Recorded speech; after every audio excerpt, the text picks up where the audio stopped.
하나님 말씀은 사무엘하 23장 1절부터 7절까지의 말씀입니다. 이번 나이 먹으면서 는 게 눈치밖에 없기 때문에 그렇게 막 지루할 정도로 오래 하진 않을 겁니다. 여러분 대단히 반갑습니다. 이렇게 여러분들을 뵙게 돼서 정말 감사합니다. 목사님 서울에 가서 좀 달라졌다 그러는데 하나도 달라진 거 없고요. 목사님께서는 여기 30년 지금 목회하시는데 제가 서울에 가지 않았으면 땅끝 교회 지금 35년째 하고 있었을 텐데 28년 하고 갔거든요. 32살에 와가지고 28년 하고 이제 거기 가서 지금 7년 차 됐는데 이제 조금 있으면 저도 끝납니다. 끝나면 아마 부산에 와서 살 가능성도 굉장히 많고 그때 신광교회 예배 드리러 올지도 모릅니다. 지금도 요 건너편에 영남밀면 먹으러 왔던 생각이 많이 나요. 요 건너편에 그 생각도 많이 나고 또 저쪽에 그 돼지국밥 먹으러 다니던 생각도 나고 그래서 하나도 달라진 것도 없고 달라진 건 신광교회가 달라졌네요. 강대상이 옛날에 높았었는데 깎아가지고 이렇게 낮게 만드셔서 하나님께서 보내주셔서 이렇게 와서 감사하고요. 그냥 편안한 마음으로 우리 믿음 안에서 이야기를 그냥 나누도록 하겠습니다. 두런두런 차 한 잔 마시면서 옛날 얘기도 하고 또 앞날 얘기도 하고 그러는 마음으로 그저 이야기를 하는 심정으로 그렇게 저도 은혜를 받고 갔으면 하는 마음이 있습니다. 모든 일을 하시는 분은 다 하나님이시니까 하나님께서 은혜를 주실 거라고 믿습니다. 근데 옛날 목사님들은 이렇게 집회를 하시면은 집회가 특징이 있다 그런 게 있었어요. 그래서 어떤 목사님은 막 불의 사자라고 그러고 제가 학생 때 중고등학교 다닐 때 그때는 요즘같이 인터넷 그런 게 없을 때 아닙니까? 그래서 집회를 하면은 사람들을 많이 오실 수 있도록 알려야 되는데 알리는 방법이 없었어요.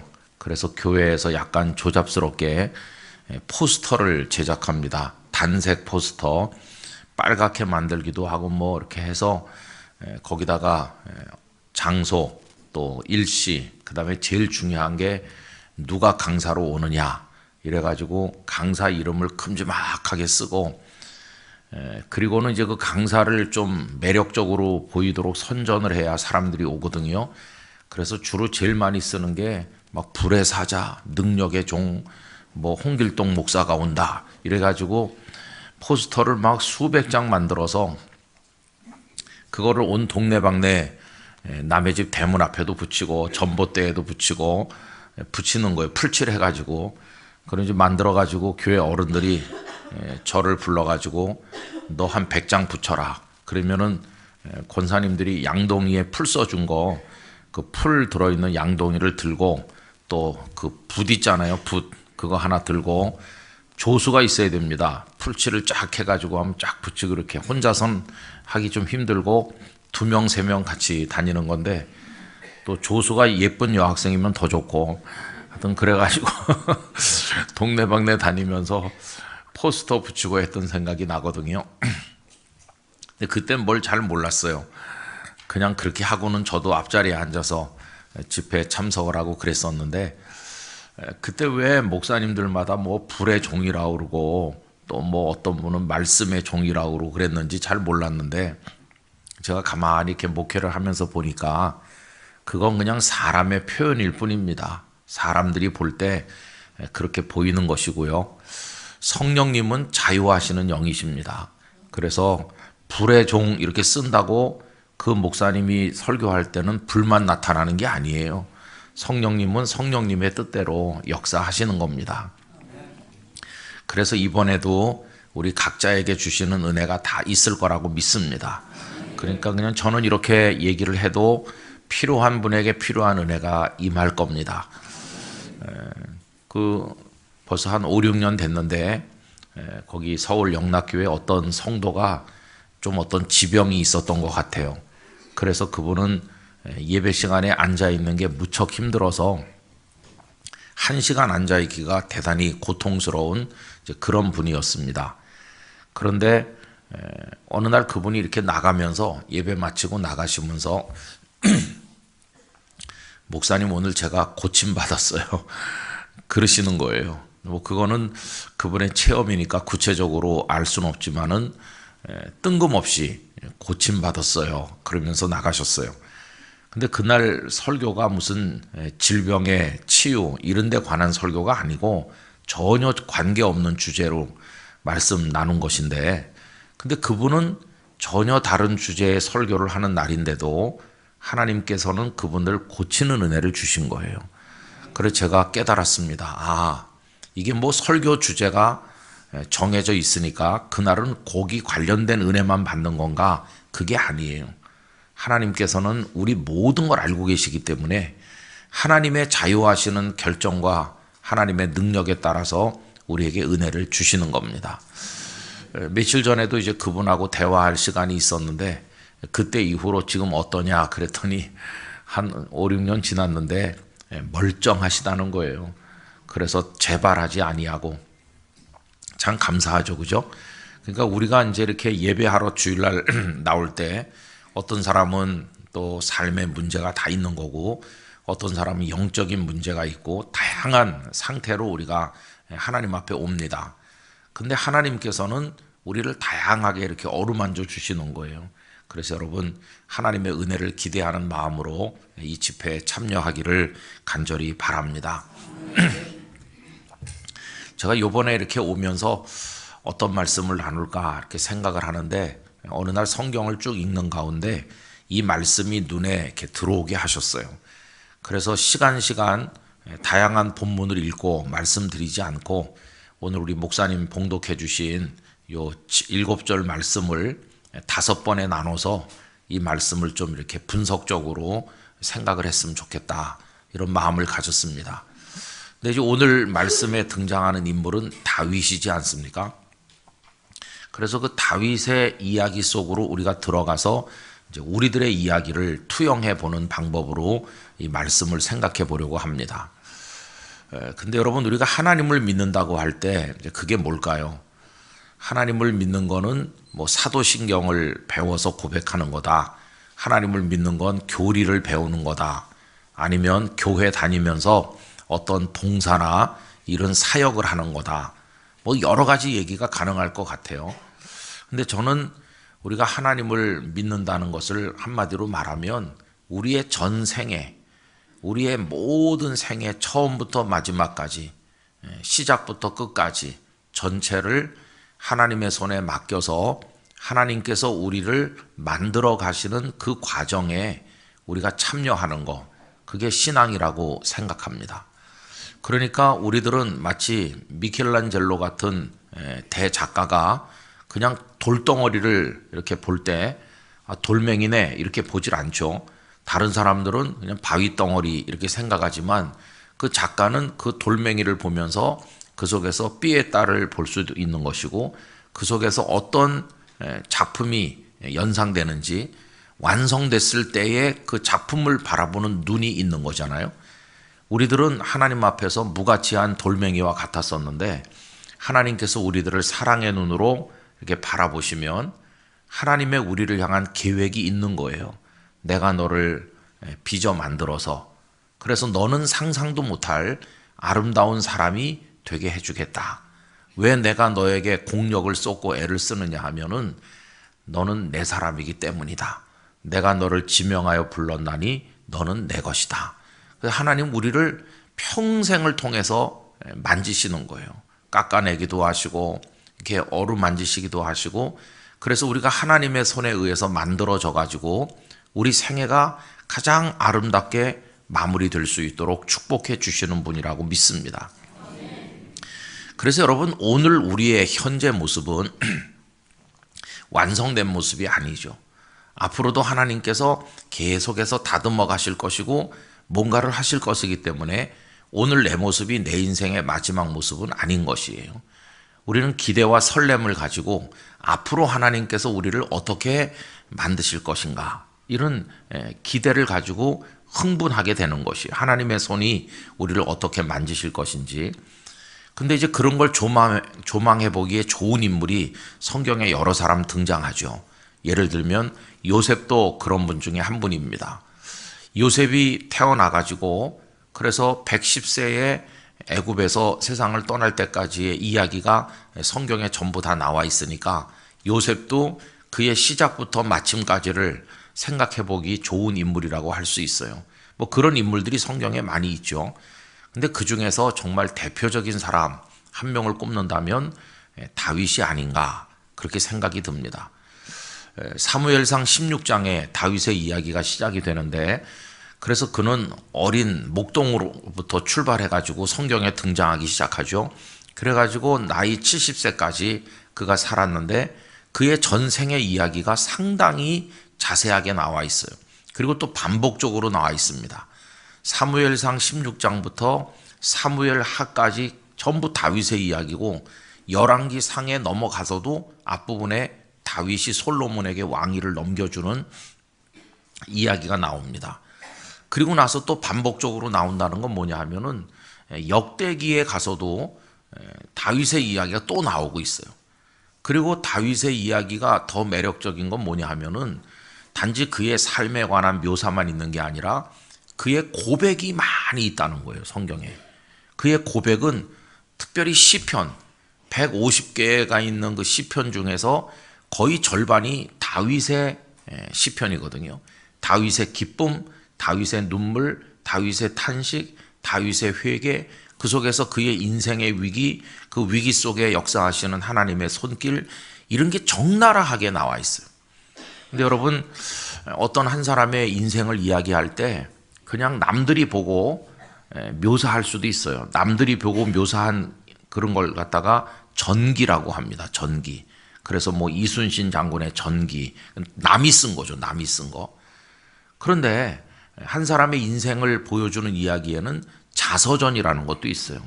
자서전은 내가 내 이야기를 쓰는 겁니다. 그죠? 그러면 남이 쓴 이야기 그것만 읽어가지고는 정확히 알기가 어려워요. 그 사람의 내면 세계가 어땠는지, 그 사람의 숨겨진 이야기는 남들은 잘 모르니까 남이 쓴 어떤 사람의 이야기는 그냥 흘러가는 전체 윤곽밖에는 쓸 수가 없어요. 근데 정직한 사람이 자기가 자기 얘기를 다 적어 나가면 자기의 숨기고 싶은 이야기까지를 다 쓰는 거죠. 말하자면 일기 같은 거예요. 일기. 여러분, 자서전하고 일기는 좀 차이가 있습니다. 왜 그러냐 하면 자서전은 써가지고 출판해서 막 보내줘요.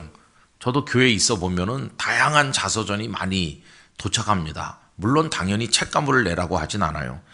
제발 읽어주세요, 그런 거죠. 자서전은 쓴 사람이 읽어달라고 그래요.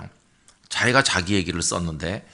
근데 여러분, 일기는 어떻습니까? 일기는 남들에게 출판해서 보내면서 제발 읽어달라고 합니까? 남이 보면 화를 벌컥 내면서 읽을까봐 꼭꼭 숨기는 게 일기잖아요. 제가 아직도 이해를 못하는 게, 자서전은 왜 사방에 뿌리면서 일기는 숨길까? 일기하고 자서전하고 어딘가 차이가 난다는 걸 알 수 있어요.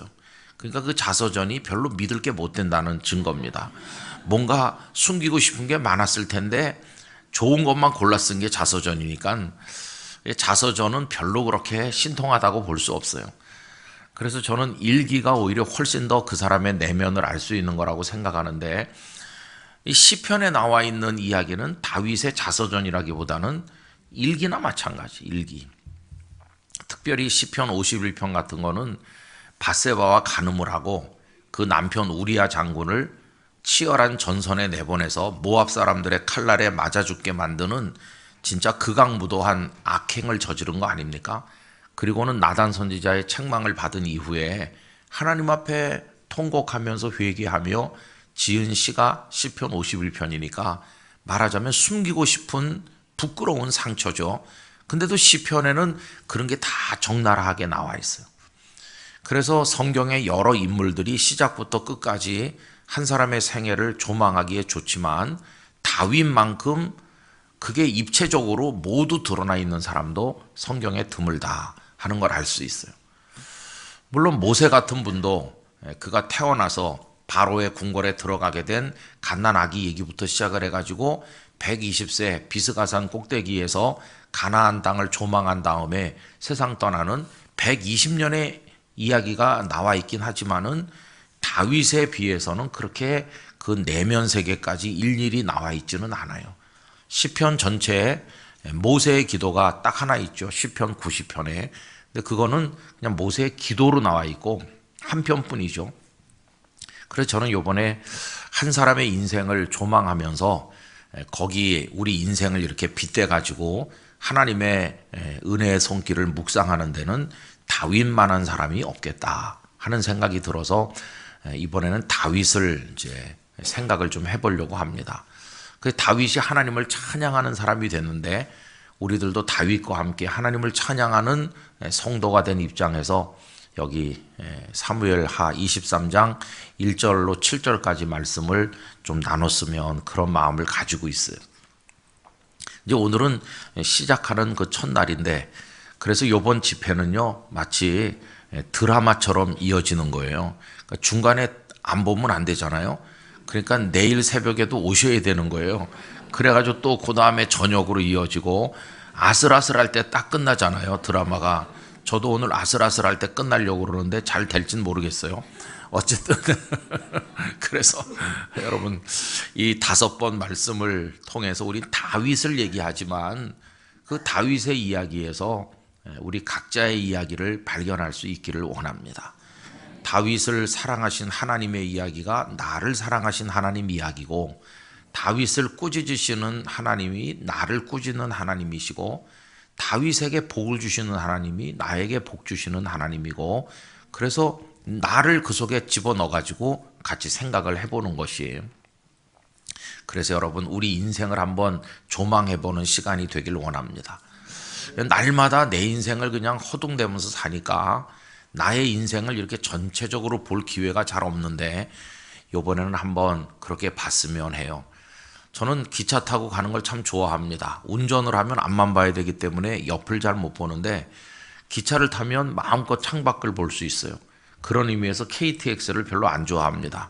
왜냐하면 맨 터널로 가다가 그 다음에 좀 바깥 풍경이 보일라 하면은 그 옆에 또 소음 방지 그거 담벼락을 쳐놨어요. 그래가지고 무슨 감옥으로 달리는 것 같은 느낌이 드는 데다가 좀 넓은 평원이 와서 좀 바깥을 보려고 그러면 앞에 앉은 사람이 창문을 내리는 거예요. 햇빛 들어온다고. 그래가지고 서울서 부산까지 부산서 서울까지 그냥 그 답답한 실내만 보고 있으려니까 얼마나 갑갑한지. 차라리 옛날 완행열차만 못해요. 옛날 완행열차는 이렇게 바깥을 보면서 가는데 근데 하여튼 기차를 타고 이렇게 가다가 보면은 저기 산이 이렇게 멀리 보이잖아요. 여러분 등산을 가보면은 산 속으로 걸어가는 거기 때문에 등산을 가면 나무 하나, 바위돌 하나 이런 건 볼 수 있지만 전체를 볼 수는 없는데 기차를 타면서 가면은 산이 어떤 모양으로 생겼는지 전체를 볼 수 있잖아요. 그래서 참 그게 멋진 것 같아요. 우리들은 날마다 허둥대면서 사니까 내 인생 전체를 보기가 참 어려워요. 그래서 막 오늘 죽을 것 같아서 탄식을 하고 그러는데 그런 여러분 전체를 보면은 썩 괜찮은 인생이거든요. 근데도 오늘 하루만 보면은 내가 이 세상에서 제일 불행한 사람 같이 보이기도 하고 눈물을 흘리고 그러는데 사실 그렇지 않은 거죠. 여러분 그 중고차 파는 분 얘기를 들어봤어요. 그랬더니 새 차는 물론 완벽하죠. 근데 중고차는 중간중간 약간씩 이렇게 흠이 있고 조금 찍힌 데도 있고 그럴 거 아니겠어요? 근데 이제 중고차를 파는 분들이 그걸 그냥 파는 게 아니고 소위 상품화라는 걸 합니다. 상품화는 깨끗하게 세차를 하고 광나도록 또 뭘 이렇게 하고 그 안에도 뭘 이렇게 하고 또 망가진 데는 좀 손을 보고 반짝반짝하게 해가지고 상품처럼 보이게 사고 싶은 마음이 들도록 만드는 과정을 상품화라고 한다고 그래요. 그래서 상품화가 안 된 중고차는 막 더럽고 그 안이 뭐 좀 이렇게 손을 안 본 거고 상품화가 된 거는 막 깨끗하고 반짝반짝하고 그런 거죠. 근데 이제 그분이 설명하면서 이렇게 미세하게 찍혀가지고 약간 흔적이 남는 거, 그런 거는 그렇게 신경 쓸 필요가 없다는 거예요. 왜냐하면은 누가 와서 우리 차를 가만히 이렇게 들여다보면서 어이 목사님 흠이 약간 있네요, 그렇게 말하는 사람 아무도 없다는 거예요. 그런데도 차를 타는 사람들은 요만한 흠집만 있어도 신경을 쓰면서 그것 때문에 막 스트레스를 받는데, 그 매매하시는 분 얘기가 중고차의 장점은 그냥 잘 다니면 되는 거지 요만한 흠 하나까지도 신경 쓸 필요가 없다는 거예요. 그분 말씀이 맞다는 생각이 들었어요. 여러분, 우리 인생도 뭐 여기저기 좀 아픈 데가 있고 그렇죠. 그래도 하여튼 천국을 향해 잘 가고 있으면 되는 겁니다. 잘 가고 있으면 되는 거지 요만한 흠도 없어야 되나, 그런 사람이 어디 있겠어요, 그죠? 살다 보면은 뭐 이렇게 부딪히기도 하고 저렇게 흠이 생기고 또 바꿔 끼우기도 하고 뭐 그러면서 이제 가는 거지. 그래서 우리를 세세하게 산속에 들어가서 나무 한 그루 바위 하나 뜯어보듯이 세세히 뜯어보면은 다 만신창이가 된 인생이죠. 그러나 전체를 보면은요 괜찮은 거예요. 괜찮아. 하나님께서 우리를 미주알 고주알 다 따지시면은 우리 같은 사람, 구원받을 사람 한 명도 없습니다. 우리 죄가 헤아릴 수 없이 많거든요. 그런데 하나님은 우리를 전체로 보시는 거예요. 너 흠도 많고 티도 많고 찌그러진 데도 많고 너 형편없는 거 알아. 그렇지만 전체로 보니까 썩 괜찮아. 왜냐하면 너는 나를 믿지 않느냐. 그거 하나만 보시고 우리를 구원해 주시는 거예요. 우리를 구원해 주신다고요. 완벽해서가 아니라 하나님을 향하고 있다는 그거 하나 때문에 우리를 구원해 주시는 거예요. 그래서 여러분, 열심히 움직이는 것보다 더 중요한 거는 방향이 중요하거든요. 어디로 움직이느냐가 그게 중요합니다. 그래서 나그네와 순례자는 다른 겁니다. 나그네는 그냥 부지런히 움직이지만 그냥 여기 갔다 저기 갔다 방랑하듯 움직이는 게 나그네고, 순례자는 목적지가 분명해서 그 목적지를 향해서 쭉 가는 사람이 순례자인데, 우리들은 천국을 향하는 순례자입니다. 우리들은 방향 없이 헤매고 다니는 사람들이 아니라 갈 곳이 어딘지 분명한 사람들입니다. 우린 하나님의 자녀가 아닙니까? 그래서 여러분, 이번에 우리 인생을 이렇게 다윗의 인생에다 넣어가지고 생각해 보면서 집회가 끝났을 때는 우리 마음에 기쁨이 가득하길 원합니다. 나 괜찮은 사람이네. 나 재벌도 아니고 뭐 대단한 석학도 아니고 뭐 유명인도 아니지만 내 하나님 안에서 너무나 훌륭한 하나님의 아들이고 하나님의 딸이로구나. 이 기쁨과 감사가 우리 마음에 남기를 원하는 것입니다. 그래서 우리가 다윗 그러면 다윗의 여러 가지 이야기가 있어요. 그의 인생 이야기를 꼭지별로 나눈다 그러면은 뭐 성공 스토리도 있고 실패한 것도 있고 패배한 것도 있고 도망자로 산 것도 있고 여러 가지 이야기가 있어. 복잡한 가정사도 있고 뭐 다 있는데, 우리가 그를 생각할 때 어떻게 생각합니까? 수금을 연주하며 하나님을 찬양한 사람, 하나님을 찬양한 사람으로 기억하잖아요. 그래서 우리도 인생의 끝자락 마지막에 감사와 찬양만 남기를 원하는 것이에요. 네 인생 이야기를 한번 해봐라. 그러면은 몇 날 며칠 해도 다 못할 텐데, 우리 지난날에 쓰라리고 아팠던 얘기들이 물론 많이 있어요. 근데 그거 다 들춰내면서 기억하면 뭐합니까? 그 상처들 그거 다 이제는 주님의 은혜 가운데 다 잊혀졌어요. 흔적도 없이 잊혀졌고, 오늘 내 가슴을 채운 것은 하나님의 은혜에 대한 기쁨과 감사뿐입니다. 하나님 찬양합니다. 그 찬양의 기쁨 속에서 이 땅의 삶을 마치고 하나님의 품에 안기기를 원하는 것이에요. 그래서 여러분, 우리 인생에 대해서 조금 이번에 말씀을 나누면서 우리 새로운 안목으로 바라볼 수 있게 되는 그런 축복이 있기를 간절히 바라는 것입니다. 여러분, 오늘 제가 들어오기 전에 우리 부산노회 또 제가 목회했던 교회 장로님들 여러분이 오셔서 만나 뵀는데, 저는 안 늙는 것 같은데 우리 장로님들은 다 88세이시라고 그러고 86세시라고 그러고 다 세월이 이렇게 많이 가고 있다는 걸 느끼고 있습니다. 어떤 사람이 우리 인생의 날들이 쇠털처럼 많다 그렇게 말하는데, 그건 좀 과장된 말인 것 같아요. 누가 소 털이 몇 개인지 세본 적이 있나요? 여러분, 소 한 마리 털이 몇 개나 될까요? 아마 그 헤아릴 수 없이도 많을 것 같아요. 근데 우리 인생이 길다는 걸 그렇게 표현하는 건데 사실 따져보면 그렇게 긴 것도 아닙니다. 365일 곱하기 100, 100년 사는 사람, 저희 부친이 100년 사셨는데 365 곱하기 100 하면 36,500일 사는 겁니다. 그렇죠? 근데 100년 사는 사람이 드무니까 제 부친도 어떻게 100세 된 거를 알았는지 영도구청에서 그때 뭐 내복도 주고 뭘 주더라고요. 그러면서 한 2m쯤 되는 지팡이를 하나 줬습니다. 그 지팡이 아무 데도 쓸데없는데 차라리 조그만 걸 주면 이렇게 2m쯤 되는 지팡이는 어디다 두라고 주는 건지 신선 지팡이 같은 거 전설 따라 삼천리에 나오는 것 같은 이상한 지팡이를 하나 갖다 줬어요. 근데 100년 사셔도 36,500일밖에 안 돼요. 근데 90년 사는 분은 거기서 3,600, 500일을 빼야 되는 거니까 또 80년 사는 분은 한 번 더 빼면은 3만 대가 아니고 2만 대로 내려와요. 그 날수가. 그러니까 인생이 긴 것 같아도 뭐 그렇게 긴 것도 아닙니다. 여러분, 그리고 하루하루가 얼마나 소중한지 말할 수 없어요. 우리는 언제나 특별한 하루를 기대하고 있지만은 오늘이 특별한 하루입니다.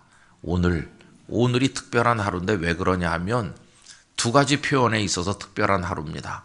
어떤 분은 이렇게 말해요. 오늘이 어쩌면 내 인생의 마지막 날일지 모르기 때문에 특별한 날이다.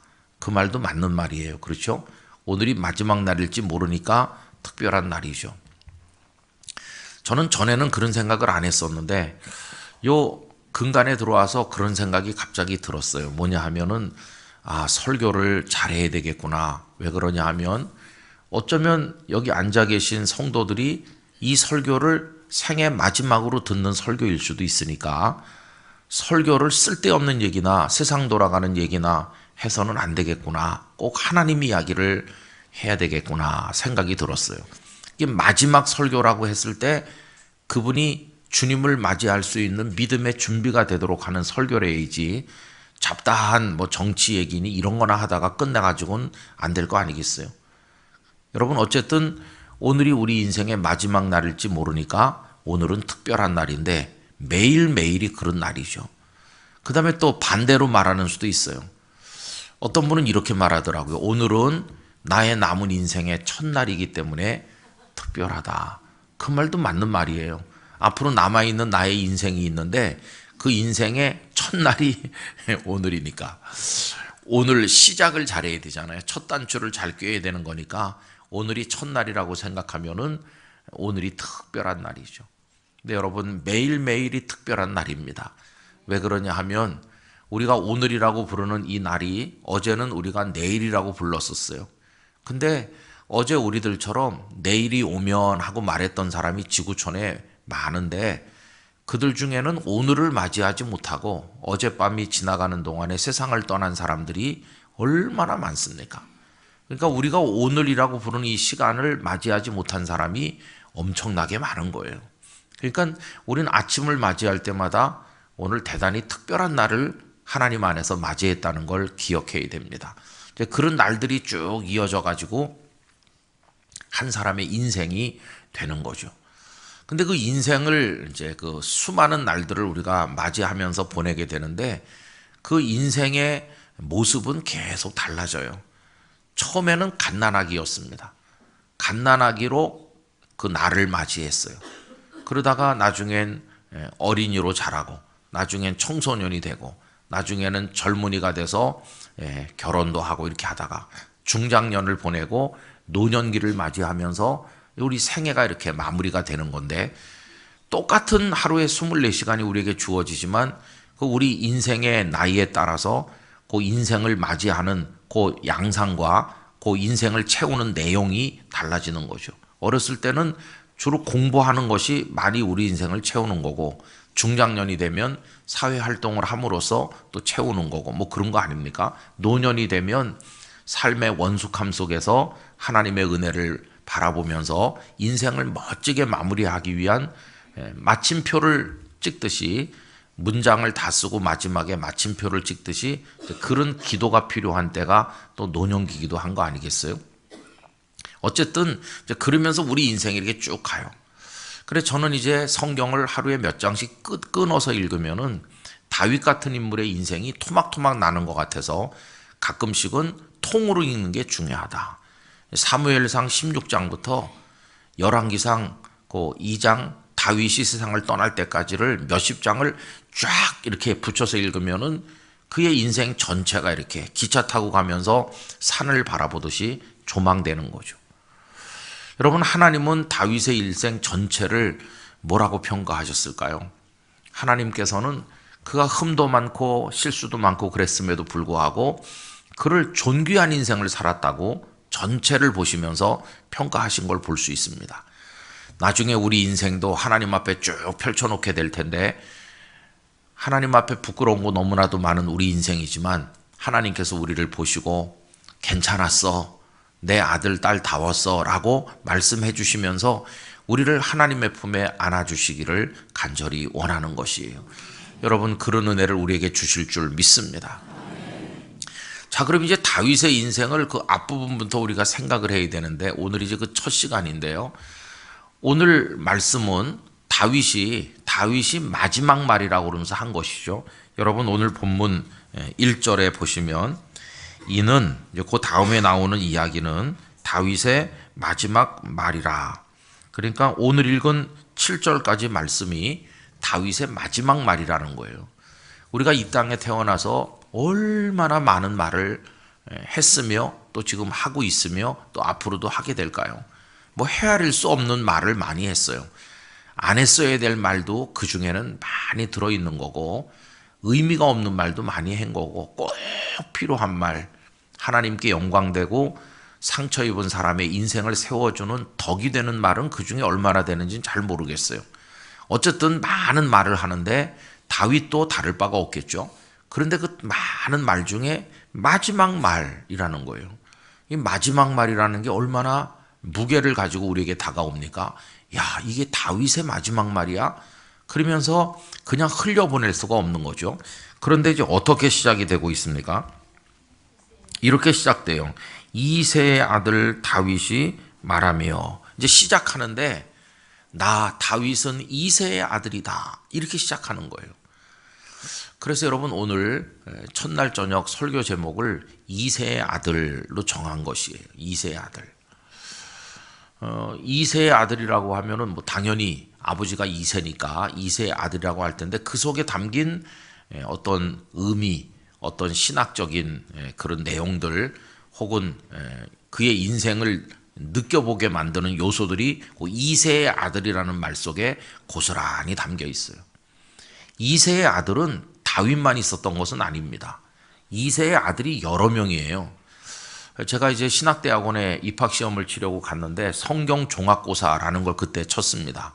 성경종합고사는 한 3시간 정도 치도록 문항이 굉장히 많이 나왔어요.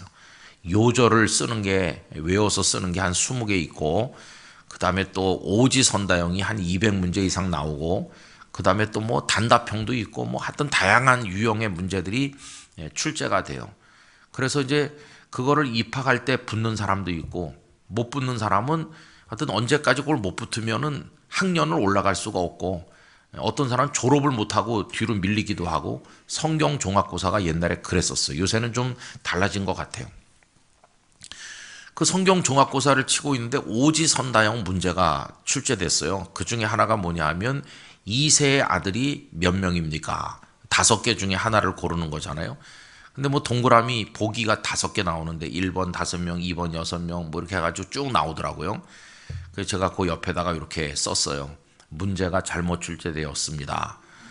사무엘 상에 보면은 8명으로 나오고 역대상 2장에 보면 7명으로 나옵니다.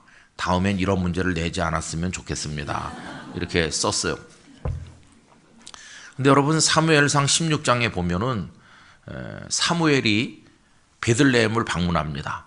그래서 이새를 보고 자네 아들들을 다 데려오라 이렇게 해요. 여러분, 그때 사무엘은 하늘 같은 존재입니다. 이스라엘 백성들에게는 얼마나 존경스러운 지도자입니까? 그런 분이 직접 오셔서 아들들 데려오라고 그러면은 그냥 멀리 있는 아들도 데려와야 될 것 같은데 참 이상하게 그 아버지 이새는 7명만 데려왔어요. 7명. 그리고 거기 읽어보면은 7명을 다 한 명씩 차례대로 이제 그 사무엘 앞으로 지나가게 해요. 그런데 그 7명 중에 한 명도 마음에 드는 사람이 없는 거예요. 하나님께서 아니다, 아니다, 아니다 이렇게 해요. 7명을 만나고 난 다음에 물어봐요. 자네 아들들이 전부 다냐고, 여기 있는 사람들이 전부 다냐고 하니까 그때서야 막내가 있다고 얘기해요. 그러니까 2세 아들이 전부 몇 명 되는 겁니까? 8명인 거죠. 8명. 그런데 역대상에 보면요, 족보가 쭉 나오죠. 여러분 성경 읽다가 걸리는 데가 거기 아니에요? 역대상 1장 1절부터 해서 사람 이름이 수백 명, 한 9장까지인가 계속 나옵니다. 거기 정말 지루해서 읽기가 어려운 곳이죠. 그런데 거기 2장에 가보면은 2세의 아들들 이름이 쭉 나오는데 7째로 다윗 이렇게 나오고 끝나요. 그러니까 거기 보면은 7명인 걸로 나오는 거예요. 그래서 어떤 사람들은 본처가 낳은 아들은 7명인데 다윗은 아마 첩이 나왔을지도 몰라, 이렇게 이상한 추측을 하는 사람도 있긴 있어요. 어쨌든 7인지 8인지 정확히 알지 못하고 정 궁금하시면 나중에 하늘나라 가서 물어보시기 바랍니다. 근데 하여튼 2세의 아들이에요. 근데 여러분 보세요. 아버지와 어머니가 똑같다고 해서 그 인생이 똑같습니까? 똑같지 않아요. 그 2세의 큰아들 엘리압, 아주 준수하고 잘생겼어요.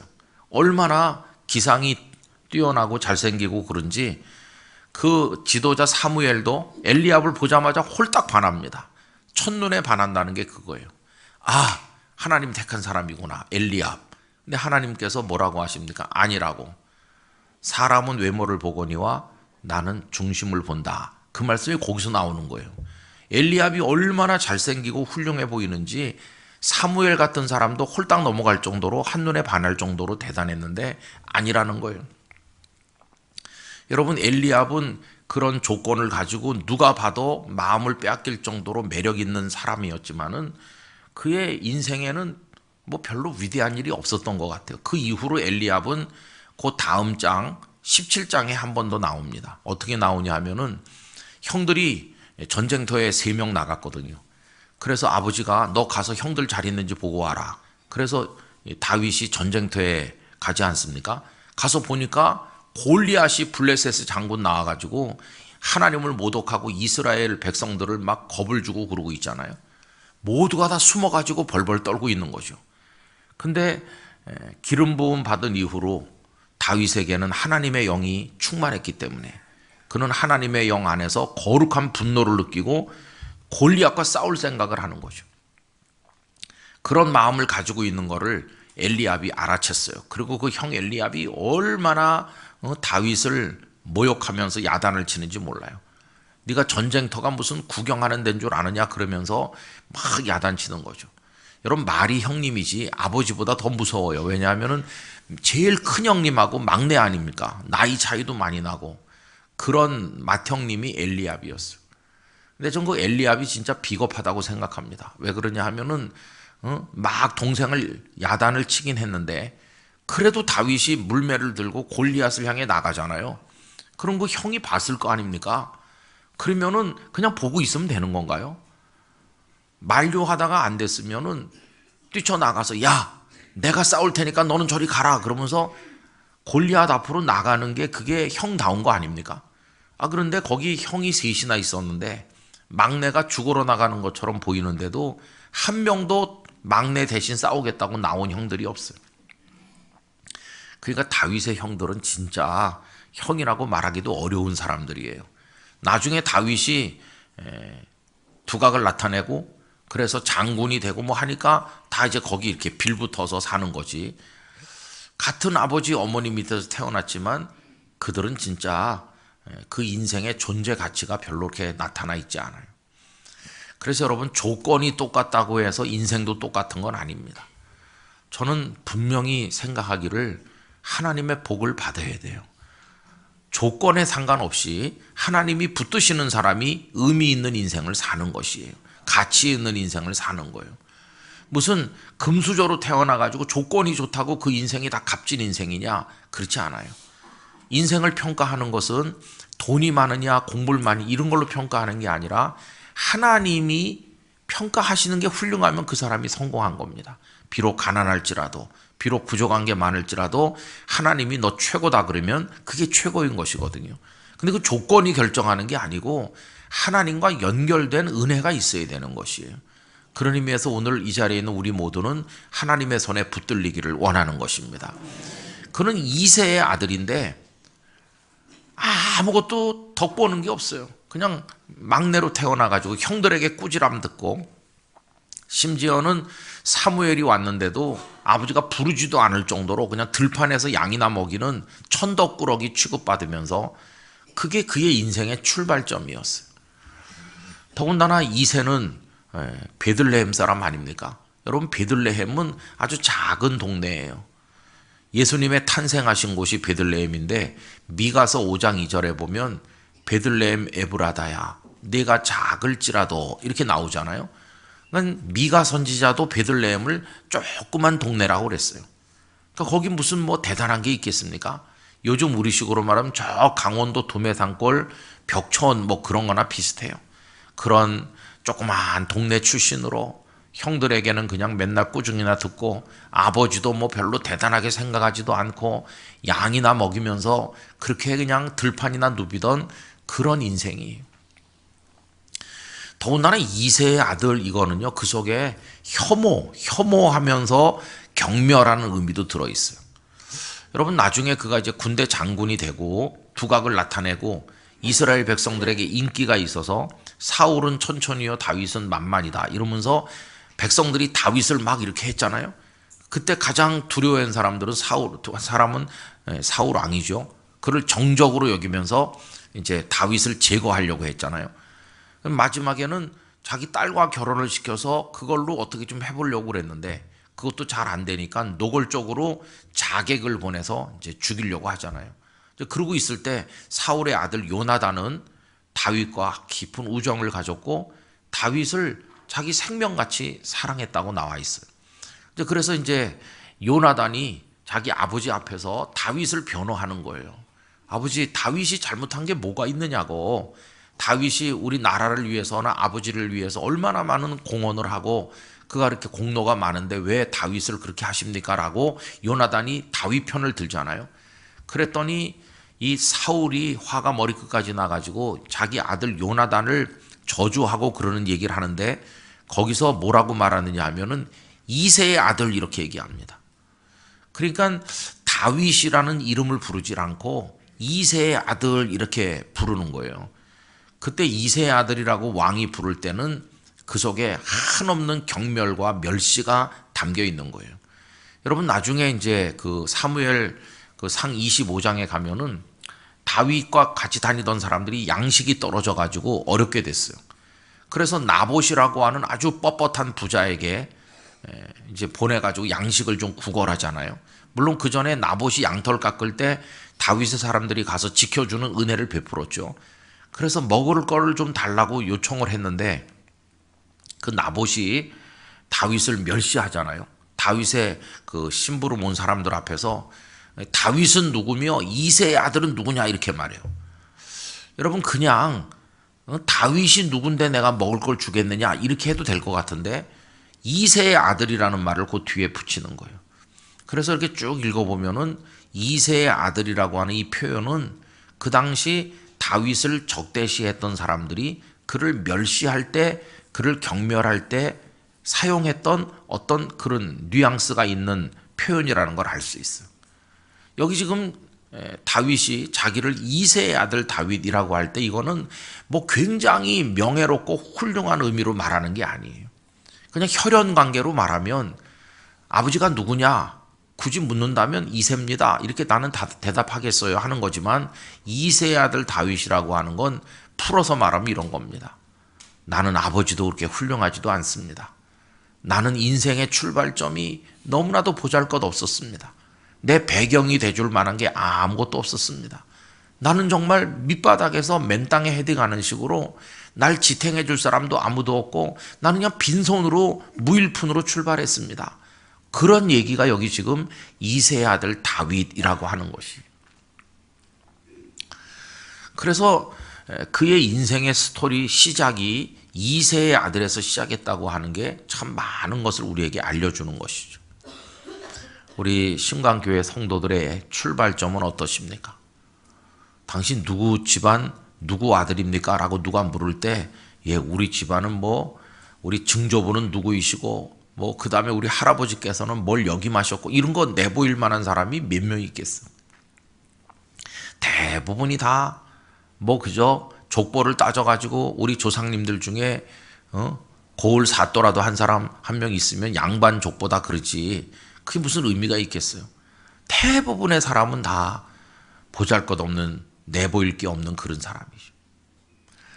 제가 대학에 들어갔을 때 저희 과에 30명 정원이었습니다. 그때는 대학 정원이 그렇게 많지 않았어요. 30명인데 진짜 그 중에는 그 아버지가 대단한 사람들이 좀 있더라고요. 그 30명 중에 한 사람은 옛날 그 대한체육회 회장하고 우리나라 최초의 IOC 그 뭐라고 그럽니까? IOC 위원이었던 김택수 씨라고 있었는데 옛날에 아마 여기 연세 드신 분들은 아실 거예요. 김택수 씨 아들이 있더라고요. 그 다음에 일제시대 때 한글학자로 유명하던 외설 최현배라는 분이 계시잖아요. 그 손녀딸이 있더라고요. 그 다음에 또 내무부 장관을 지낸 옛날에 오치성 씨라고 있었는데 그 내무부 장관의 아들이 있고 한 7명 정도는 그런 사람들이 우리 과에 있더라고요. 그런데 참 이상하게도 그 정반대도 있어요. 그냥 얼마나 가난하고 보잘것없는지 그래가지고 4년을 같이 다녔는데 저희는 수학여행도 4년 동안 한 번도 못 갔습니다. 왜 그러냐 하면은 한 번은 이제 큰맘 먹고 가자고 그랬더니 과대표가 나와서 이렇게 브리핑을 했어요. 제주도를 가는 걸로 해가지고 갈 때 비행기를 타고 뭐 이제 이런 식으로 쭉 설명을 했어요. 그랬더니 비용이 총 얼마 든다 이렇게 보고를 했어요. 그랬더니 앉아있던 애들 중에서 격렬하게 반대하면서 무슨 비행기를 타고 우리가 제주도를 가냐 3등 완행열차 야간을 타고 간다 이렇게 하니까 싸움이 붙어가지고 결국은 못 갔어요. 그런 정도로 하여튼 이게 출신에 따라서 너무 다르더라고요. 근데 여러분 2세의 아들이라는 건 어디 속하는 거겠습니까?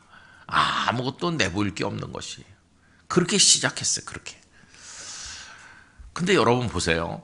성경에 등장하는 인물들 중에서 금수저 아들로 출발해가지고 대단한 스토리를 남긴 사람들이 누가 있나요? 없습니다. 없어요. 다 그냥 밑바닥에서 출발했어요. 밑바닥. 요셉도 어떻게 출발했나요? 노예에서 출발하는 거예요.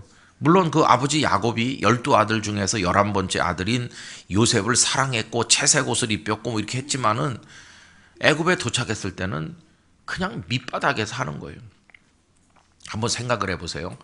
만약에 야곱이 요셉을 그렇게 끝까지 사랑하면서 특별히 사랑을 해서 애굽에서 저명한 선생님을 돈 많이 주고 초청해다가 어려서부터 애굽말을 가르치고 애굽의 학문을 익히게 해가지고 특별 과외 교습을 받게 해가지고 그래서 어느 정도 애굽에 갖다 놔도 잘 살 수 있도록 연단을 한 다음에 그 저명한 선생과 함께 애굽에 가서 더 저명한 선생님 밑에서 배우게 해가지고 그래서 그가 말단 공무원으로 들어가서 조금씩 승진해가지고 그가 총리가 됐다 그러면 그게 드라마틱한 스토리로 성경에 나올까요? 무슨 감동이 될까요? 아무 감동이 없는 거예요. 그런데 그가 그냥 완전히 나락으로 떨어져 가지고 그래서 노예에서 출발했잖아요. 노예. 보디발의 집에 노예인 이 요셉의 신세나 정말 천덕꾸러기인 2세 아들 다윗이나 그 출발점이 높이가 같은 거예요. 밑바닥에서 출발해요. 다른 표현으로 써보면 깊은 곳에서 출발하는 것이에요. 여러분 시편의 그 다윗의 시편들 읽어보면 깊은 곳 얘기를 많이 하고 있습니다. 내가 깊은 곳에서 부르짖었나이다. 그 깊은 곳이 다른 말로 말하면 낮은 곳이죠. 근데 낮다 못해 아예 저 밑에가 이제 깊은 곳이죠. 그 깊은 곳은 어떤 곳입니까? 부르짖는 곳이에요. 깊은 곳에는 희망이 없기 때문에 거기서 할 수 있는 건 부르짖는 것밖에 없는 거예요.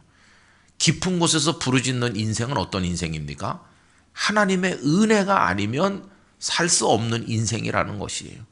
그래서 우리가 성경의 인물들을 가만히 들여다보면 하나님의 은혜를 갈망했고 하나님의 은혜를 받았고 하나님의 은혜로 승리한 사람들의 인생이에요.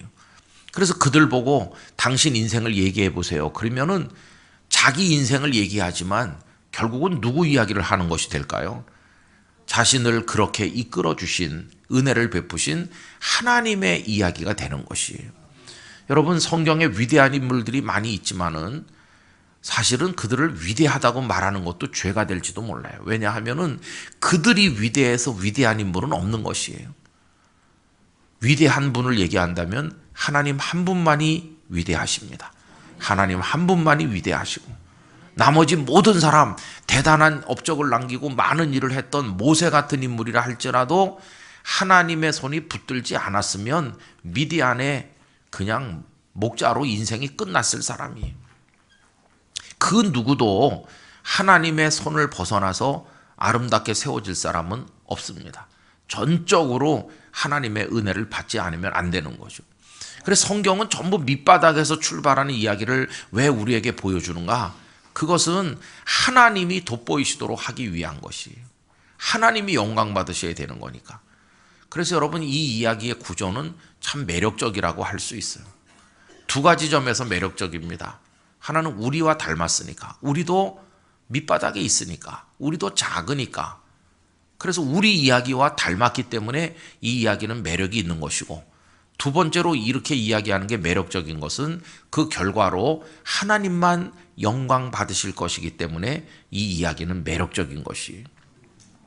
한국교회가 왜 혼탁해지고 무질서해졌을까? 저는 이 구조에서 벗어났기 때문이라고 생각합니다.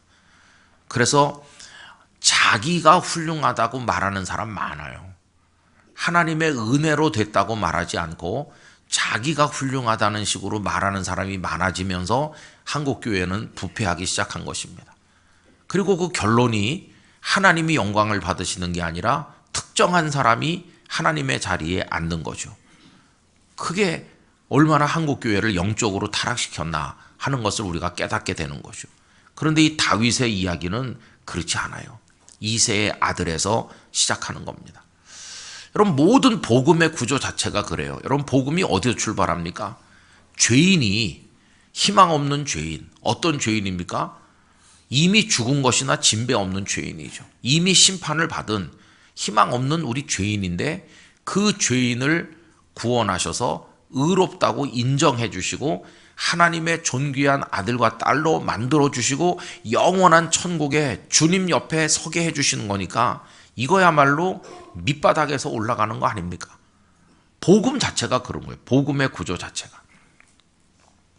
그래서 여러분, 자존심이 강하고 대단한 사람들은 복음을 믿기가 어려운 것이에요. 그 유명한 이어령 교수께서 지성에서 영성으로라고 하는 책을 써서 유명하죠. 그분이 이미 이제 하나님 부르심을 받으셨는데 제가 그 지성에서 영성이라는 책을 여러 번 반복해서 읽어봤어요. 최근에도 한 절반 정도를 읽었던 책을 또다시 읽는 중인데 그 생짜배기 있던 한 사람이 어떻게 예수님의 사람으로 익어가는지 그걸 본인이 스스로 이렇게 고백하는 이야기인데 정말 그분의 글재주도 뛰어나고 하기 때문에 섬세하게 그 자신의 내면이 변화되는 과정을 얘기하고 있어요. 여러분, 그분은요, 성경은 많이 읽은 사람인데 기독교인은 아닙니다. 성경을 많이 읽고 심지어는 신학과 교수님과 함께 텔레비전에 1년 동안 나와서 성경을 두고 토론을 했던 사람이에요. 근데 신학교 교수님 목사님이니까 성경을 믿는 입장에서 말하는 거고 이 사람은 일종의 문학 혹은 객관적 의미의 종교 경전 차원에서 평행선을 긋는 이야기를 하는 사람이에요. 성경을 누구보다도 많이 알아요. 그러나 믿는 사람은 아니죠. 생짜배기였어요. 근데 그가 나중에 동경에 가서 하영조 목사님에게 세례를 받게 되기까지 그 심경이 변하는 과정이 섬세하게 나오는데 결국 다른 게 아니더라고요. 자기가 희망이 없는 죄인이라는 걸 깨달으면서 변화되는 것이에요. 그게 복음의 출발인 것이에요. 물론 그는 딸 때문에 도전을 많이 받아요. 그 딸 이미나 나중에 목사님이 됐다가 세상 떠났는데 딸이 전화를 했어요. 아빠, 내가 앞이 안 보인다. 그래서 이 부부가 놀래서 하와이로 건너갑니다. 보니까 딸이 망막박리가 돼서 까맣게 됐고 그 하와이에서는 희망이 없다. 이제 곧 실명한다. 근데 컴퓨터를 킨 걸 보니까 아이콘을 막 손바닥만하게 크게 만들어 놨더래요. 근데 이 아버지는 왜 이렇게 돼 있나 그러면서 정상 크기로 바꿨더니 딸이 안 보여서 크게 해놨는데 왜 작게 하느냐고 그러더라는 거예요. 그래서 거기 그게 나오는 거예요. 육신의 아버지는 딸의 아픔을 모르고 딸이 눈이 안 보인다 그래서 와가지고도 그걸 정상 크기로 만들면 딸이 영영 못 볼 텐데 하늘의 아버지는 나 같지 않은가 보다. 내 아이가 저렇게 사랑하는 하늘의 아버지는 그 사정을 다 알고 계신가 보다. 육신의 아버지인 나는 이렇게 무심한데. 그러면서 그 딸 때문에 속을 끓이죠.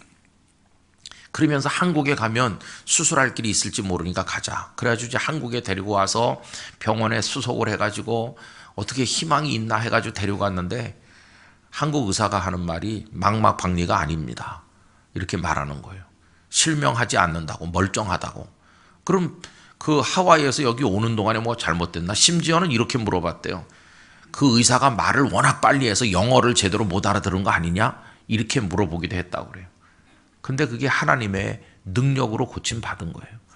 그래서 이분이 사방 다니면서 간증도 하고 이렇게 했는데 딸이 실명하지 않게 해주시면 예수님을 영접하겠다고 맹세 기도까지 했는데 나중에 딸이 실명하지 않게 된 다음에 두 가지 마음이 들었대요. 딸이 계속 볼 수 있어서 감사한 마음 절반, 예수님을 믿을 걸 생각하니 눈앞이 캄캄해진 절반, 이 두 가지가 다 있었다고 그래요. 그러면서도 버텼다는 거예요. 버텨. 그러다가 결국은 하나님께서 그의 마음을 무너뜨리시고 인간이 얼마나 희망 없는 죄인이라는 것을 깨닫게 되면서 그가 이제 영성의 전당에서 지성의 전당에서 벗어나서 영성의 전당으로 하나님의 보좌 앞으로 발걸음을 옮기게 되는 거죠. 복음을 믿으려면은 죄인에서 출발하는 거예요. 죄인에서. 근데 가끔 이제 전도를 해가지고 교회 모시고 오면은 이 사람이 교회는 좀 다니지만 왜 온전한 그리스도인이 되기가 어려우냐 하면은 죄인이 되지 못하고 교회만 다니니까 이게 구원의 간격을 모르는 거예요. 여러분, 우린 다 희망 없는 죄인이었다는 걸 알아야 됩니다. 우린 다 죄 때문에 멸망하는 건 아니죠. 회개하지 않기 때문에 멸망하는 거죠. 그 어떤 흉악한 죄인도 회개하면 구원받고 하나님의 자녀가 되는 거 아닙니까? 어쨌든 이 복음 자체가 거기서 시작해서 이렇게 구원받는 거예요. 그 다음에 또 예수님께서 마태복음 13장에서 작게 시작해서 크게 되는 얘기를 하시잖아요. 겨자씨 하나는 아주 작은 것이지만 그것이 큰 나무가 된다. 작게 시작해서 크게 되는 거. 뭐 전부 그래요. 초라하게 시작해서 존귀하게 되고, 추하게 시작해서 거룩하게 되고, 여기 밑바닥에서 시작해서 가장 높은 데로 올라가고, 이게 하나님이 만들어 가시는 은혜 이야기의 구조 자체가 그래요. 그래서 여기 이 다윗은 이새의 아들에서 출발하는 거예요. 작은 동네, 보잘것없는 아버지, 그리고 그 아버지한테도 인정받지 못하는 그냥 천덕꾸러기 막내, 그러면서 아무 희망이 없었던 목동 소년에 불과한데 나는 그렇게 시작했습니다. 이새의 아들 다윗이 말합니다. 여러분, 나는 그런 사람이었어요. 이런 얘기죠. 신명기 26장에 보면은 모세가 세상 떠나시기 전에 모압 평지에다 이스라엘 백성을 다 모아놓고 너희들이 가나안 땅에 들어가면 이렇게 살아야 된다. 하나님 말씀을 지켜야 된다. 그러면서 쭉 얘기해요. 모세 자신은 가나안에 못 갈 걸 알고 있기 때문에 애절한 마음으로 그들에게 시내산에서 받았던 율법을 다시 다 말해주면서 신신당부하면서 하나님 떠나면 안 된다. 말씀 버리면 안 된다. 이렇게 얘기해요. 그러면서 무슨 얘기를 하냐 하면 그 신명기 26장에 너희들이 땅을 분배받아가지고 이제 농사를 지을 거 아니냐. 그래서 곡식을 거두는데 첫 번째 곡식을 거두면 매년 농사하면 이제 첫 곡식이 있을 텐데 그걸 광주리에 담아가지고 하나님 앞에 가라. 그래서 제가 첫 곡식을 가져왔습니다 하고 하나님 앞에 드려라. 그러면 그거 드리고 돌아가면 되나? 그게 아니에요. 그걸 드린 다음에 이렇게 하나님 앞에 말해라 하면서 고백해야 될 내용을 알려줬어요. 그러니까 어떻게 시작하냐면 이렇게 시작합니다. 우리는 우리 조상은 유리 방황하던 아람 사람으로서 이렇게 시작하는 거예요. 여러분, 그들의 조상이 누구죠? 아브라함, 이삭, 야곱이 아닙니까? 근데 자기들 조상은 유리 방황하던 아람 사람이었다. 갈대아 우르에서 살다가 하란을 거쳐서 가나안 땅으로 흘러 들어온 아람 사람으로서 땅 한 평도 없이 떠돌아다니던 방황하던 아람 사람들이었었는데 애굽을 거치고 이렇게 해가지고 하나님이 적과 꿀이 흐르는 가나안 땅을 주셔서 우리가 농사를 지어서 이렇게 첫 곡식을 가져왔나이다 라고 말해라. 이렇게 모세가 가르치는 거예요. 시작이 어디입니까? 방황하던 아람 사람이 그 시작이에요. 출발점. 저도 나중에 우리 성도님들이 당신 이야기를 하나님 앞에서 해보세요. 누가 그러거들랑 여러분의 이야기도 그 작은 데서부터 출발되는 이야기가 되기를 원합니다. 그게 하나님을 제대로 믿는 사람은 그렇게 말하는 거예요. 근데 보통 어떻게 말합니까? 저희는요 원래 집안이 훌륭했걸랑요. 우리 아버지도 굉장하셨고요. 저를 어려서부터 얼마나 잘 가르치셨는지 몰라요.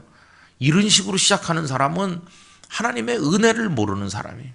그러나 그 2세의 아들로부터 출발할 수 있는 사람, 그런 사람은 하나님의 은혜를 깨달은 사람이고 지금의 나의 모습이 하나님의 손 안에서 되었음을 깨달은 사람인 것이죠.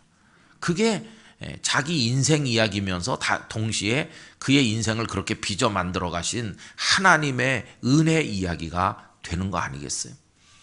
여러분, 저도 그런 이야기를 얼마든지 할 수 있습니다. 제가 어떻게 태어나서 어떻게 목사가 됐나, 이제 여기 공식에 맞춰가지고 제 얘기를 해보면은 이미 알고 계신 분들도 계시겠지만 이제 저도 2세의 아들부터 시작해야 되는 거니까 저는 제 아버님의 아들이죠. 제 아버님은 진짜 2세의 아들이라고 말할 때나 제 아버님의 아들이라고 말할 때 제 아버님도 정말 참 이 세상에서 인간적으로 말하면 제일 불쌍한 분이에요. 제 아버님은 지금부터 10년 전에 하나님 앞에 100세로 돌아가셨어요. 그러니까 이제 그때가 100세였으니까 지금 110년 전이죠. 그러니까 110년을 빼보면은 1914년 그때 태어나신 분이시죠. 일제 초기 우리나라가 일본에게 합병당한 지 몇 년 안 돼서 태어나셨어요. 그런데 4살 때 아버님이 돌아가셨대요. 그때 이제 어머니가 2살 어린 동생을 데리고 있었는데, 근데 이제 할머니가 계신 거죠. 할머니, 할아버지가 계셨어요. 아들이 죽고 난 다음에, 장례식이 끝난 다음에 얼마나 기가 막혔겠습니까? 그때 그 전염병이 동네 돌면서 우리 드라마 같은 데 보면 역병이 돈다. 그때만 해도 그런 게 있는 거죠.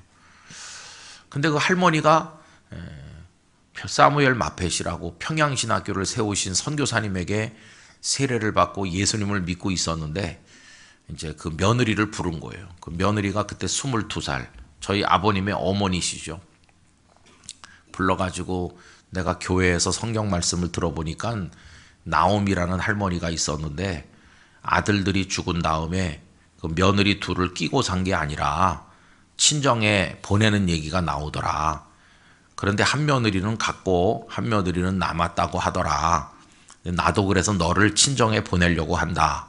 그러면서 친정으로 가라고 그랬다는 거예요. 근데 제 아버님 밑으로 2살 어린 동생이 있었대요.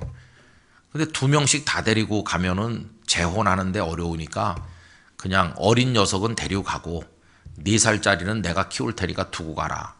그래서 어머니가 2살 어린 동생 데리고 친정에 가버린 거예요. 거기 가서 몇 년 있다가 이제 어머니는 재혼을 하셔서 떠났대요. 그러니까 이제 저희 아버님 입장에서는 아버지는 돌아가신 거고 어머니는 재혼해서 가버리니까 완전히 남된 거죠. 그래서 고와 비슷하게 되고 할아버지 할머니 밑에서 크는 겁니다. 그런데 할아버지는 서당 훈장이셨는데 얼마나 완고한 옛날식 훈장인지 제 아버님을 학교에 보내질 않아서 내가 훈장인데 학교는 어딜 가냐. 그래서 무릎 꿇게 해가지고 하늘천 따지부터 한자를 가르치는 거죠. 친구들은 학교 가고 저희 아버님은 그냥 할아버지 앞에서 한문 좀 배우고, 그러다가 몇 년 안 돼가지고 그 할아버지마저 세상을 떠났어요. 그러니까 할머니하고 둘이 남았는데 얼마나 가난한 훈장집인지 재산도 없고, 그래서 저희 아버님은 그 12살 때부터 온 동네 사람들 집집마다 다니면서 머슴처럼 살았다고 합니다. 이 집 일 해주고 먹을 거 얻어오고 저 집 일 해주고 돈 좀 얻고 참 불쌍하게 사는 거죠. 그렇게 이제 살면서 할머니를 이제 부양하고, 할머니는 내 교회 가서 계시고, 그러다가 18살 됐을 때 처음으로 밭을 조금 샀대요. 그래서 할머니랑 끌어안고 울었다고 그래요. 열심히 사니까 동네 어른들이 중매를 해줘가지고 장가를 19살에 들고, 저희 아버님도 20살에 첫 아들을 낳은 거죠. 저는 운성인데 제 맏형님은 덕성입니다. 그래서 이제 그 큰형님이 태어난 거고, 그때로부터 자녀가 이제 아들 셋, 딸 넷이 나서 7남매가 태어나고, 30대 후반쯤 중후반 될 때는 땅도 많아져서 부자 소리를 듣게 됐고, 교회에서는 열심히 신앙생활해서 안수 집사가 되시고, 그렇게 행복하게 일제 말기에 행복했대요. 우리 민족은 참 불행했을 때인데 가정적으로는 그때가 참 행복했던 때죠. 그러다가 일제가 이제 항복을 하고 8.15 광복이 됐는데 불과 며칠만 기뻤고 며칠 후에는 더 암담해진 거죠. 김일성이 소련군 앞세우고 탱크를 앞세우고 북한 땅에 진주해서 그 38도선 위는 공산화가 돼버린 거예요. 여러분, 우린 지금 공산당을 잘 모릅니다. 공산당이 얼마나 무서운 건지. 근데 공산당은 정말 예수님을 믿는 사람들은 받아들일 수 없는 사상이에요. 저희 아버님은 그 공산화된 그 북한 땅에 몇 년을 살면서 얼마나 고초를 겪었는지, 아까 말씀드린 저희 맏형님은 그때 중학생쯤 됐는데 교회 다닌다고 매일같이 불려나가서 자아 비판받고, 벌써 그런 거예요. 6.25 이후에만 그런 게 아니라 벌써 6.25 전에도 북한은 공산화가 된 거예요. 그렇게 고통받으면서 살다가 6.25 전쟁이 뻥 터진 거죠. 뭐 6.25에 비참한 거는 말씀드리지 않아도 잘 알지 않습니까? 얼마나 많은 사람이 죽고 정말 1000만 이상 가족이 생기고 비극이 벌어졌는지. 지금 우크라이나도 저게 우리가 좀 먼 산 바라보듯 하니까 그렇지 그 현장은 얼마나 처참할지. 거기서 죽어나가는 사람 한 명 한 명이 누군가의 아들이고 누군가의 남편이고 누군가의 형이고 그럴 거 아니겠어요. 그 사람들이 다 꿈이 있었고 사랑이 있었고, 그 사람들이 죽지 않고 살았으면 인류에 기여할 사람들이 많이 있을 텐데 그냥 총알바지로 지금 다 양쪽에서 다 죽어나가고 있는 거잖아요.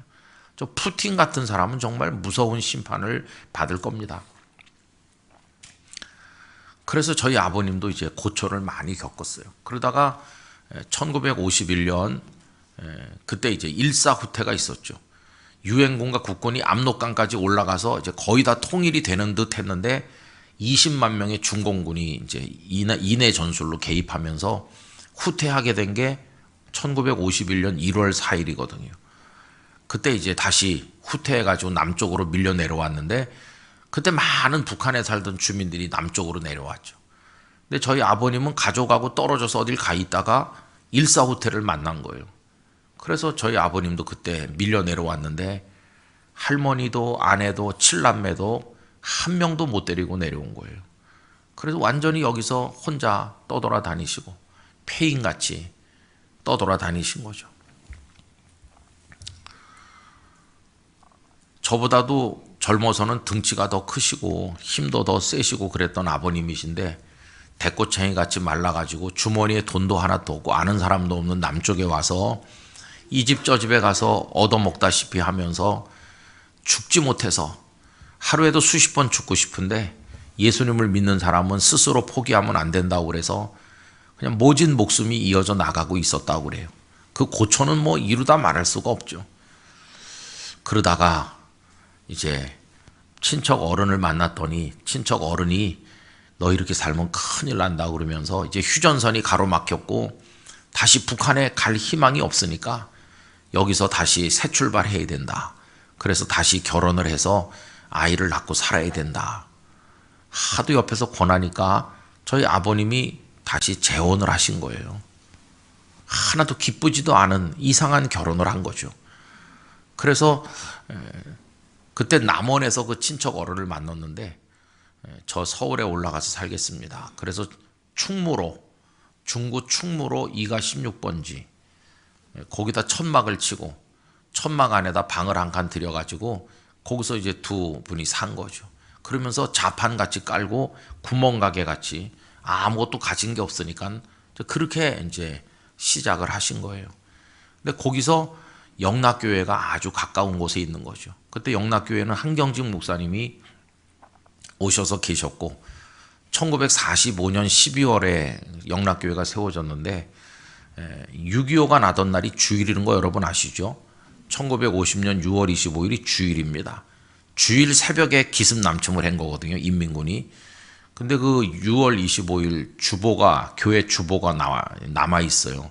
제가 그 주보를 보니까 교회가 세워진 지 4년 6개월 됐는데 그때 벌써 출석 성도가 4,000명이더라고요. 그때 벌써 4,000명이 모였던 교회입니다.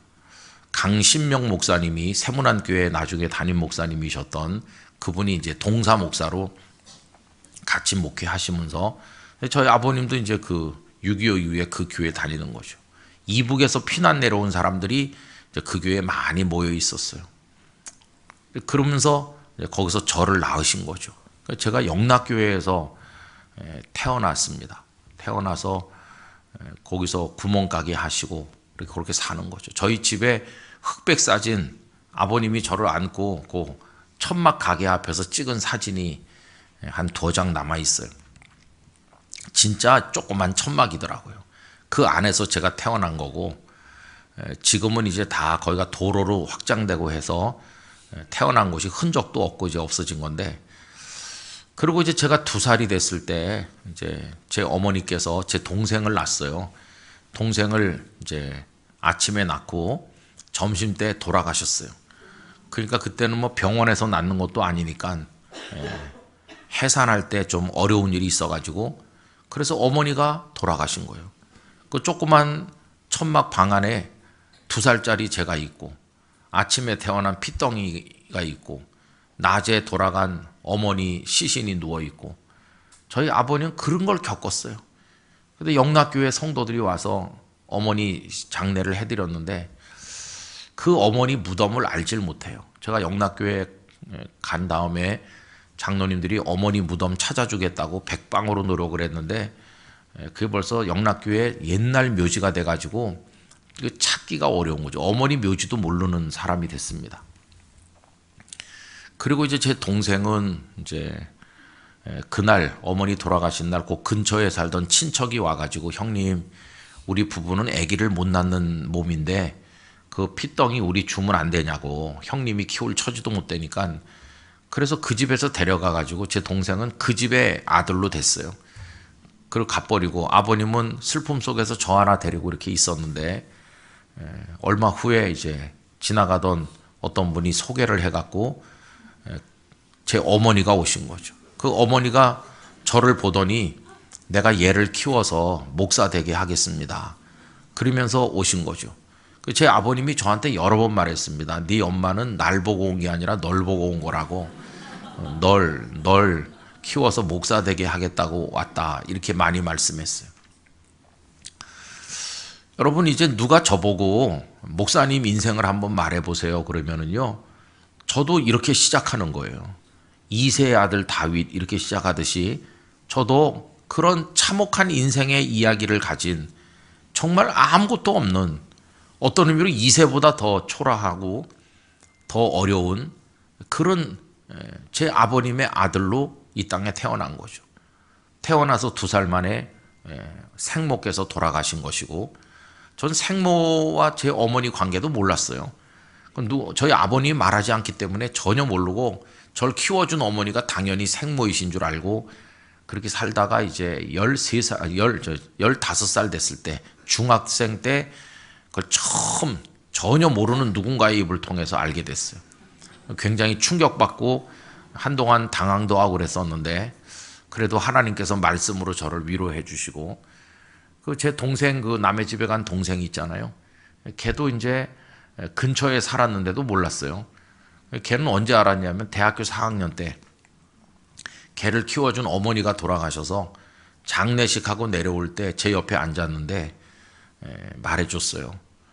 너희 돌아가신 아버지하고 오늘 장례하고 오는 너희 어머니는 네 친부모님이 아니고 저 앞에 계신 분이 우리 둘의 친아버지고 너를 낳은 날 어머니는 돌아가셨다. 제 동생도 무지하게 충격을 받았죠. 그 스토리가 많습니다. 근데 지금은 어떻게 됐냐 하면은 우리 동생이 서울의 어느 우리 교단 교회 장로가 됐고 얼마나 신앙생활 잘하는지 그래서 참 하나님의 그 어루만지신 손길이 너무나 많아요. 이제 여기 다윗의 이야기를 하면 저희도 그런 얘기를 얼마든지 할 수 있어요. 근데 어쨌든 시작하는 이야기가 그렇게 시작한 것이에요.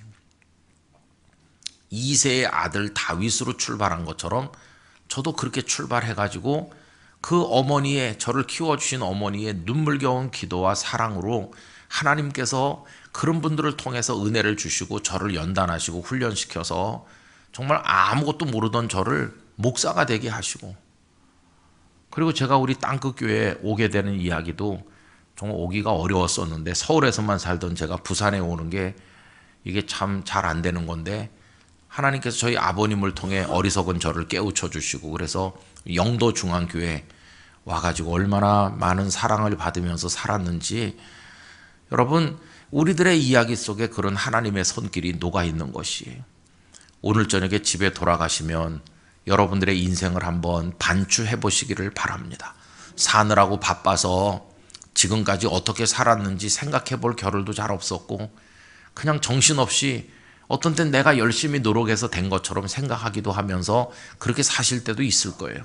그리고 지금 뭐 손에 있으면 그것 때문에 행복하고 그게 없으면 좌절하고 그럴 텐데 아까 서두에 말씀드린 것처럼 전체를 놓고 보면 그 출발부터 오늘까지 하나님의 은혜 아닌 것이 없었다는 사실을 아시게 될 것이에요. 그럼 내가 하나님께 버림받은 존재가 아니라 지금 이미 하나님의 품 안에 안겨 있음을 알게 될 것이에요. 여러분 우린 이미 하나님의 품 안에 있는 것입니다. 가끔씩 교회에서 주의 친절한 팔에 안기세 찬송을 부르면 좀 어색할 때가 있어요. 이미 안겨 있는데 뭘 자꾸 안기자고 그러지. 주의 친절한 그건 안기지 않은 사람이나 가서 그 찬송을 불러야지. 우린 이미 주님의 품 안에 안겨 있는 거예요. 앞으로도 안겨 있을 것입니다. 절대로 주님은 우리를 놓지 않으실 것이에요. 그 품 안에 사는 거죠. 그 품이 너무 크다 보니까 안기지 않았나 이렇게 생각되는 거지. 우린 하나님의 품 안에 안겨 있는 것입니다.